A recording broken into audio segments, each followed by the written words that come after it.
Hey, welcome back everyone. It is now November 28th of 2020, and ever since the very end of the Skywalker saga, a lot of fans around the world have been very much intrigued about the future of the Star Wars franchise by Disney, Lucasfilm, George Lucas, Jon Favreau, Dave Filoni, and the entire team that's working on this new EU.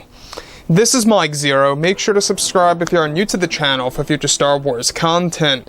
Now, one thing I will say is that just yesterday with The Mandalorian Season 2, Episode 5, also known as Chapter 13, of course, a lot of fans went crazy. And there's a reason to that. Now, of course, we're going into spoilers regarding The Mandalorian Season 2, Episode 5.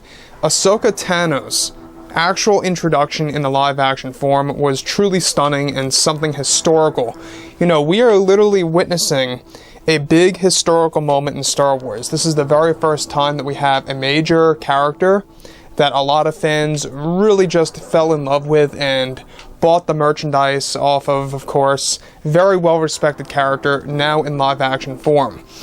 So Jon Favreau, we all have to give him a lot of credit. He really is becoming the next George Lucas, if you will, as well as Dave Filoni, given that they are working together as a team, hand in hand here, with The Mandalorian and other TV shows out there.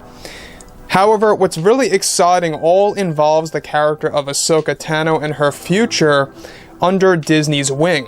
So this is a very important segment because a lot of things are happening to the Star Wars universe as we speak. Now, specifically, now that the sequel trilogy is over, both Disney and Lucasfilm are focused on their new Star Wars universe and more. As of right now, tons of work is being developed for the Mandalorian series by Jon Favreau that is set to give fans a new mythology of the franchise in the future seasons. Now, it's explained that Disney is planning an Ahsoka Tano Star Wars movie that will dive further into the character's story that takes place before the events of the Mandalorian series, including her life on Corvus and other struggles across the entire galaxy.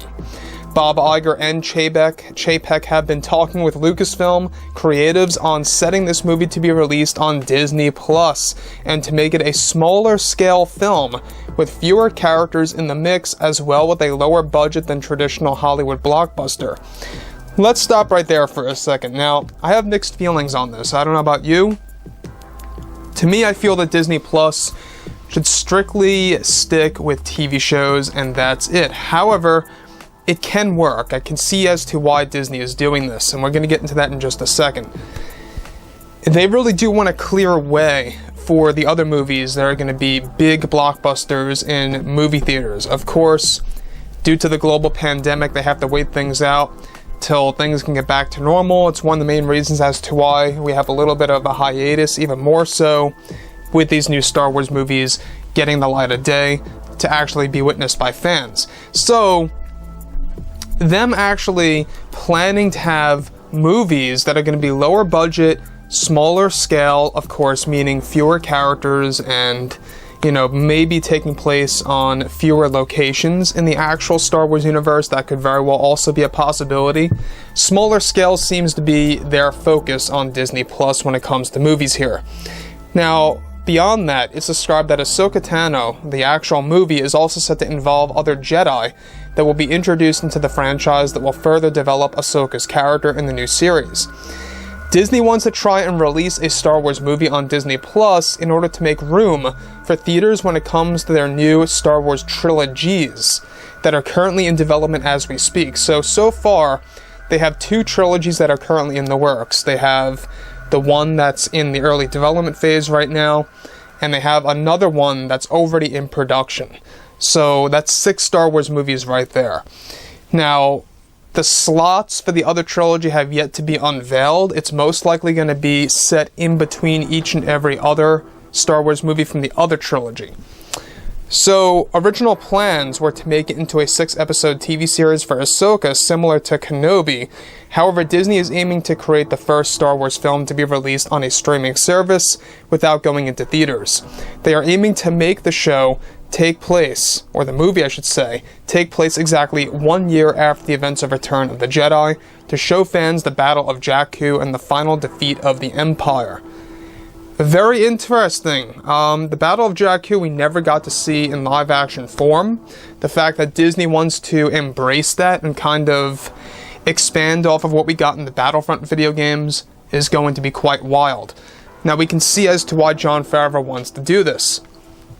Obviously he wants to use The Mandalorian as a launch pad to really get fans familiar with Rosario Dawson's performance in Season 2, 3, and 4. After that, eventually, pretty much launching into the form of a movie. Very good strategy, I gotta say. I think that they're doing a good job. I'm just not quite sure about Disney Plus being the home of Star Wars movies. So with that being said, guys, drop a comment below. Let me know what you think about all of this in the comments, and if you guys did enjoy the content for today, do make sure to drop a thumbs up on this video to support the channel. I thank you all so very much for the kind support, and I'll catch you guys next time.